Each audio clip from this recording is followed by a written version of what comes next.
En este módulo vamos a analizar y contabilizar la transacción relacionada con los gastos de personal y los gastos generales en los que Copen incurrió en 2016. Antes vamos a recordar brevemente el módulo anterior, que se centró en el análisis y registro de la transacción relacionada con la compra de materias primas por parte de Copen en 2016. A nivel de flujo de caja, esta transacción implicó el pago de las compras efectuadas entre enero y noviembre de 2016, pues dado que Copen pactó con sus proveedores el pago a 30 días de la compra, las compras de diciembre se pagarán en enero de 2017. A nivel de cuenta de resultados, es decir, de ingresos y gastos, esta transacción no tuvo ningún impacto. La compra de materias primas no es en sí un gasto, pues la riqueza en la empresa no disminuye. Solo ha sustituido dinero por un bien de valor equivalente. Por fin, el balance debe reflejar un pasivo por el pago pendiente a los proveedores de materias primas y el incremento de un activo, las existencias de materias primas consecuencia de su compra. La transacción que vamos a analizar a continuación está relacionada con los gastos de personal y los gastos generales en los que Copen incurrió en 2016. Lo primero, igual que hicimos en las transacciones anteriores, es identificar los posibles cobros o pagos que se hayan producido en 2016 relacionados con los gastos de personal y con los gastos generales. Es decir, debemos responder a si la transacción conlleva alguna entrada o salida de caja durante 2016. Y efectivamente hay dos pagos. Los gastos de personal ascienden a 10.000 euros al mes y se pagan en el mismo mes en el que se generan. Por tanto, en el año 2016 se han pagado 120.000 euros de gastos de personal. Los gastos generales ascienden a 3.000 euros al mes. Sin embargo, se pagan a los 60 días, es decir, 2 meses después de haberse generado.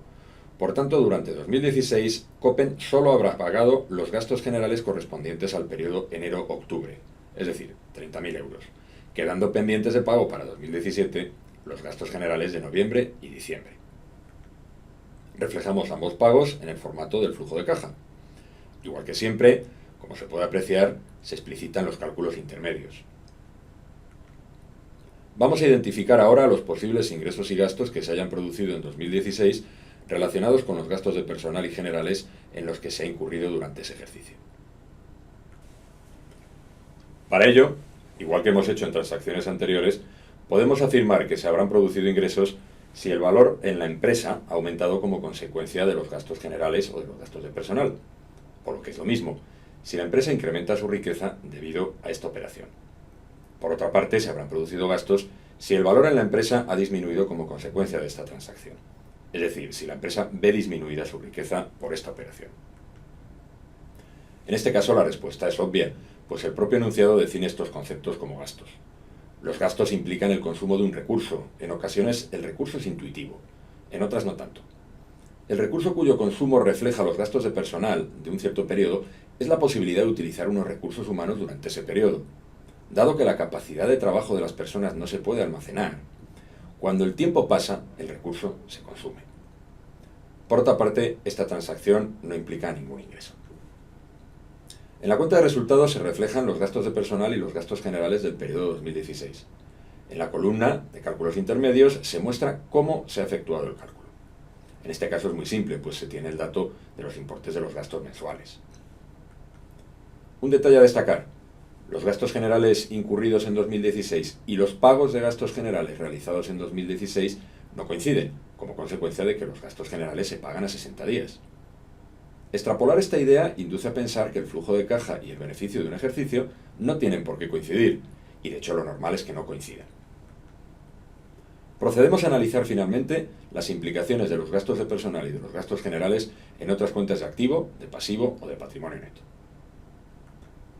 Se trata de responder a si los gastos de personal y generales han tenido como consecuencia la variación de otros activos aparte de la tesorería, de pasivos o del capital social. Tal y como se apuntó anteriormente, hay un pasivo que varía. En concreto, el pasivo que refleja la deuda que tiene Copen con los proveedores de recursos que dan lugar a estos gastos generales. Copen deberá pagar los gastos generales correspondientes a noviembre y diciembre a principios de 2017, por eso se debe reflejar en el pasivo a corto. Es evidente que no hay ninguna modificación del capital social debido a esta transacción, pues los socios ni aportan más capital ni lo reducen. Esta deuda de la empresa con los proveedores se refleja en el balance, así como los cálculos intermedios. Vamos a hacer un breve resumen de este módulo. En este vídeo hemos contabilizado la transacción relacionada con los gastos de personal y generales en los que Copen incurrió en 2016. Por lo que respecta al flujo de caja, es decir, cobros y pagos, durante 2016 se han pagado la totalidad de los gastos de personal.